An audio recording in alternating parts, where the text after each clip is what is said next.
হাই মই ত্ৰিবেণী সদায় আৰু অফিচৰ পৰা আহিলোঁ ক'লোঁ ভিডিঅ' কিমান দেখুৱাম ব'লক আজি আপোনালোকক মোৰ ভণ্টিৰ তুলনি বিয়াখনকে দেখুৱাওঁ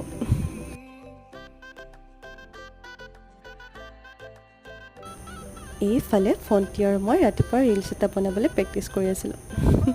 ৰিলছ এটাটো বনাবই লাগিব নহয়নে আৰু এইফালে সকলোৱে নিজৰ নিজৰ কামত ব্যস্ত ওচৰ চুবুৰীয়াবোৰে আহি অকণমান সহায় কৰি দিছিলে আপোনালোকৰ ফালে বাৰু এনেকুৱা হয়নে কিবা এটা পাতিলে ওচৰ চুবুৰীয়াবোৰে লাগি ভাগি দিয়েনে বাৰু জনাবচোন দেই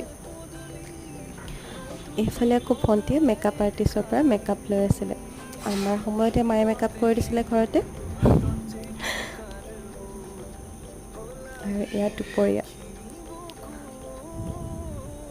বাৰু যদি ভিডিঅ'টো ভাল পালে আৰু যদি মোৰ চেনেলটোত আপুনি নতুনকৈ ভিডিঅ' চাই আছে তেনেহ'লে চেনেলটো ছাবস্ক্ৰাইব কৰিবলৈ নাপাহৰিব আজিলৈ বাই আকৌ এটা নতুন ভিডিঅ'ত লগ পাম